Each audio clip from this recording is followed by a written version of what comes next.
You kids, you latecomers, greenhorns, and complainers. You don't know how good you have it. Back in my day, this and Time Splitter's Future Perfect were all we had to look forward to. It's got 4 firing modes: semi-auto 20 BPS, 3 burst, 6 burst, and throttle. Sensi touch straight trigger with multi-adjustment points for enhanced rapid firing. ACS anti-chop system Venturi bolt made of Delrin, the space plastic. Sleek custom design receiver with gradation. Expansion chamber with foregrip.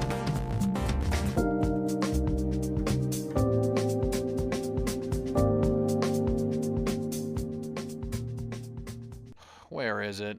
Where is that ad? It's in an action pursuit games, you know, the worst paintball magazine, but for some reason it was always the most popular. Is it this one? Here they are. It's my fucking paintball magazine collection.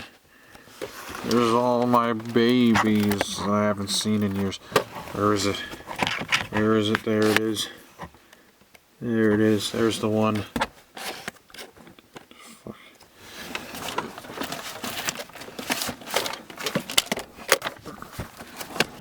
Here.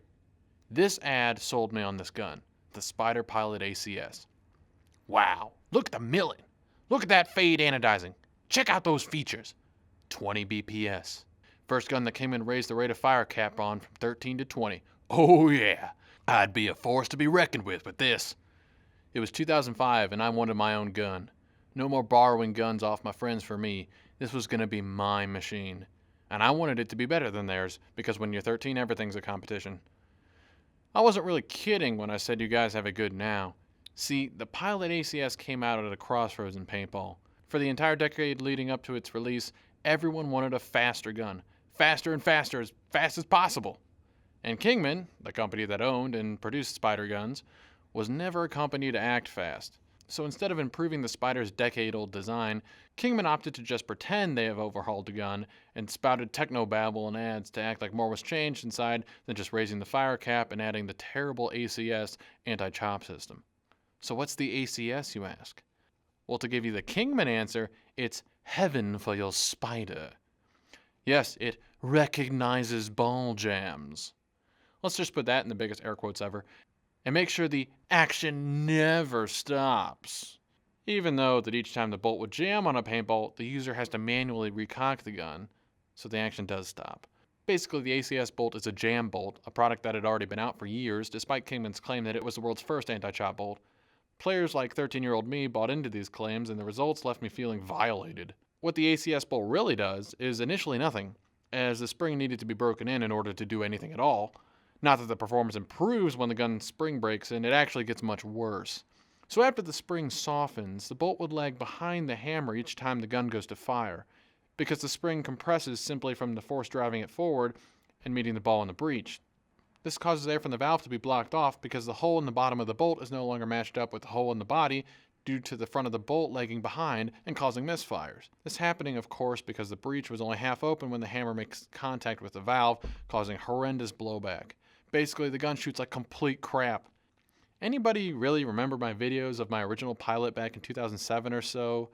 I no longer have the original file, so here they are ripped from YouTube. Look at this fool. Look at the upgrades I put on it. See how the bolt jack hammers the outer shell legs behind so it's just non-stop crap? Notice the lack of a bolt pin? That's because it broke off inside from all the vibration. Also, due to the poor seal caused by worn springs, the gun would only chrono at about 230 feet per second at the most. So how about this Pilot ACS?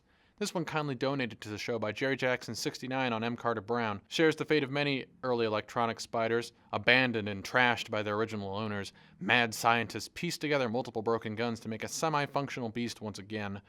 Look at the paint-filled barrel.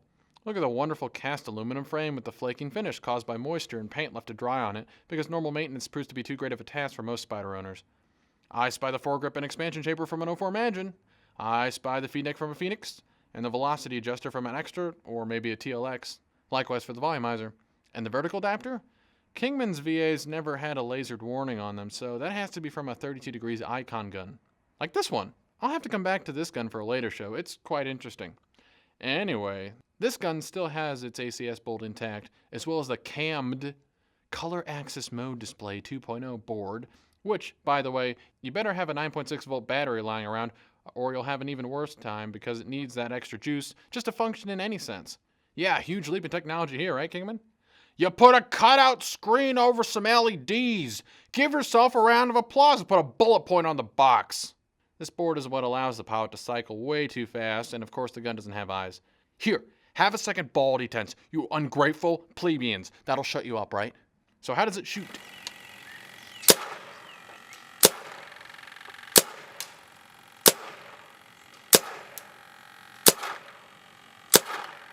As you can see, it chronos pretty well. I guess this gun's ACS bolt is in the peak of its performance.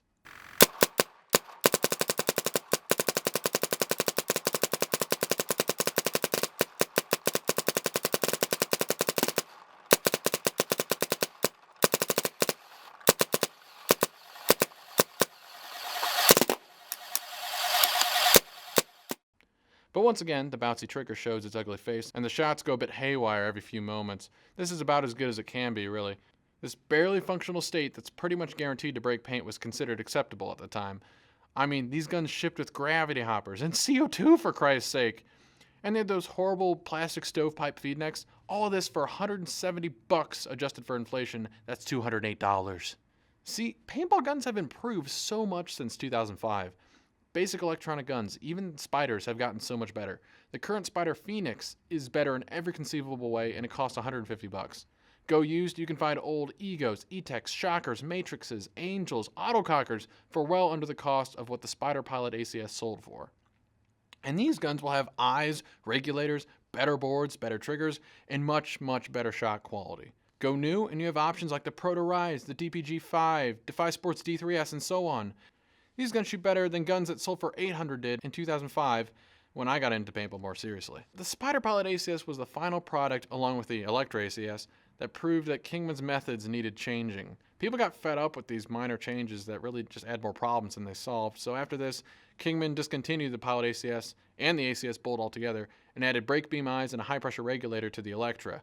The year after that, they redesigned the whole line of Spyders and introduced the first electronic blowback with a balanced valve design, the VS series.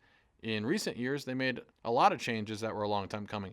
Industry standard fittings, bottom line holes, and feed neck threads. They partnered with Tadao to finally make a tournament legal board and even got rid of the required 9.6 volt batteries, along with making the gun smaller and lighter than their predecessors. This gun is, it's not worth your time messing with anymore. But somehow, I still have a spot in my heart for it as it was my first real gun. It's not good, but it got me hooked, and that's worth something. But thanks again, Jerry Jackson 69, and to the gun's new owner, I hope it makes you happy.